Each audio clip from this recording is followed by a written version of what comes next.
नमस्कार दोस्तों। इस पे कविता की श्रृंखला में अत्यंत ही मार्मिक, प्रासंगिक, सामाजिक परिवेश के लिए एक अत्यंत ही व्यंग्यात्मक कविता प्रस्तुत है, जिसका शीर्षक है। और आजकल तो बरसात का समय चल रहा, सीधा व्यंग्य करती है मौसम और सरकारी तंत्र पर।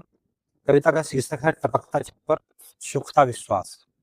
कविता कुछ इस प्रकार है। बरखा आई, सावन गाया, खेतों ने नींद आई। बरखा आई, सावन गाया, खेतों ने ली अंगड़ाई।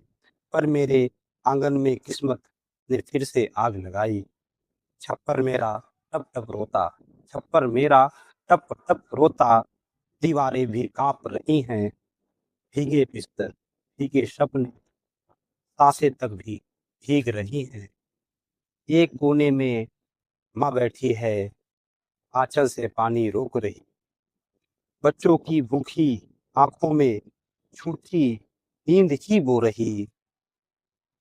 बूढ़ा बाप खड़ा है चुपचाप, बूढ़ा बाप खड़ा है चुपचाप, छत की ओर निहार रहा। लगता है जीवन भर का साहस अब जैसे वह हार रहा। बाहर बाहर की गलियों में बाहर गलियों में भाषण है, भीतर मेरा घर डूबा है। जिसे बचाना था इंसानों ने, वह इंसान ही टूटा है। नेताजी की गाड़ी निकले, शीशे ऊपर चढ़े हुए थे। मेरे आंसू उनके जूतों तक पहुंच न पाए, पड़े हुए थे। चुनाव में जो हाथ मिलाकर अपना भाई कहते थे, चुनाव में जो हाथ मिलाकर अपना भाई कहते थे, आज उसी झोपड़पट्टी का रास्ता लगता भूल गए। तब वादों की बरसात हुई थी, अब बारिश का पानी है। सारे वादे कागज निकले, सच केवल वीरानी है। प्रधान जी की चौपालों में विकास के किस्से गाए हैं। प्रधान जी ने चौपालों में विकास के किस्से गाए हैं। मेरे घर के टपकते छप्पर पर किसने दीप जलाए हैं। फोटो खिंचवाने वालों को हर दुख में अवसर मिलता है। फोटो खिंचवाने वालों को हर दुख में अवसर दिखता है, लेकिन सच्चा दर्द गरीब का केवल आंसू पीता है। समाज सेवा के मंचों पर समाज सेवा के मंचों पर मानवता के गीत सुनाए जाते हैं, लेकिन मेरे बच्चों के तन पर सूखे कपड़े कब तक आए हैं। दान धर्म और सेवा की बस बातें खूब सुनाई है, पर मेरी टूटी झोपड़ी तक राह कभी ना पाई है। पूछ रहा हूँ ये सरकारों, क्या मैं इस देश का नहीं पूछ रहा हूँ ये सरकारों, क्या मैं इस देश का नहीं। क्या संविधान की रोशनी में मेरा मेरा कोई हिस्सा नहीं। मेरे हिस्से भूख क्यों आई, मेरे हिस्से रात क्यों। महलों में उत्सव क्यों सजते, झोपड़ियों में बरसात क्यों। एक तरफ संसद में चर्चा, योजनाओं की लंबी बात, दूसरी ओर मेरी बेटी भीग रही है सारी सारी रात। कितनी योजनाएं आई, कितने सपनों के विज्ञापन, पर मेरे घर तक पहुंच न पाया उसका एक भी स्पंदन।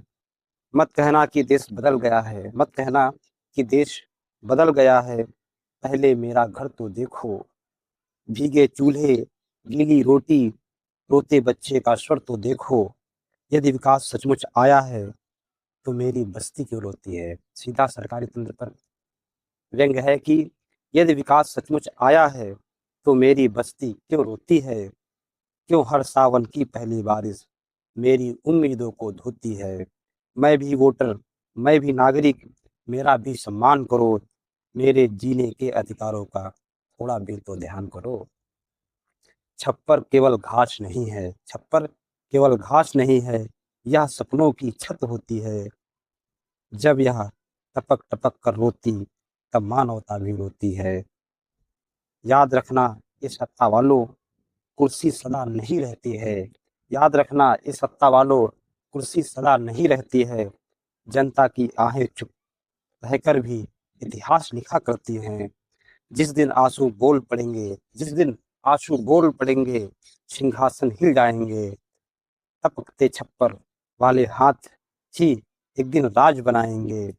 तब शायद कोई बच्चा फिर बारिश से नहीं डरेगा, किसी गरीब का टूटा घर यूं रात भर न रोएगा। तब सावन उत्सव का होगा, अभिशाप नहीं कहलाएगा। जब इस भारत का अंतिम निर्धन भी सम्मान से जी पाएगा।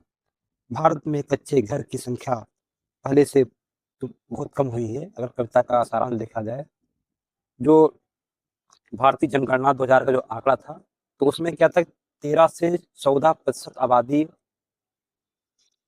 कच्चे घरों में ही निवास करती थी।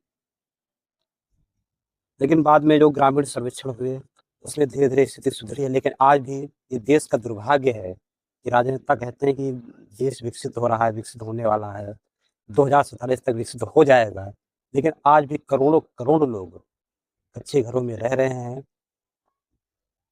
जो विभिन्न प्रकार की सरकारी योजनाएँ हैं, गरीबों को मुफ्त आवास देने की, चाहे प्रधानमंत्री आवास योजना हो, राजीव गांधी आवास योजना हो, शहरी विकास ग्रामीण मंत्रालय, जो भी योजनाएँ हैं, जो सरकार द्वारा क्रियान्वित होती हैं, आज भी गरीब लोगों तक नहीं पहुँच पा रही हैं। गाँव में जिनके पास साख है, जिनके पास वोट है, जो ताकतवर लोग हैं, उनके घरों में तो ये योजनाएँ आवासीय पहुँच जाती हैं, लेकिन गरीब तक आज भी नहीं पहुँच पा रही हैं। कमीशनखोरी में भी ये योजनाएँ निर्बल हो जाती हैं। एक मोटा कमीशन ग्राम विकास अधिकारी को, ग्राम प्रधान को, नीचे से लेकर ऊपर पूरे तंत्र को देना पड़ता है। मान लीजिए अगर 2 लाख की कोई कॉलोनी आती है, तो लाभार्थी को केवल 1 लाख रुपया मिल पाता है, बाकी सारा रुपया भ्रष्टाचार की भेंट चढ़ जाता है। तो सरकार को चाहिए कि निष्पक्षता के साथ, पूरे तंत्र के साथ इन योजनाओं को लागू करे, ताकि कोई गरीब कच्चे मकान में ना रह पाए और उसके लिए जो योजनाएँ हैं सीधे पहुँचे, लाभान्वित हो और गरीब भी सावन का, बरसात का आनंद ले सके। कविता सुनने के लिए बहुत-बहुत धन्यवाद मित्रों।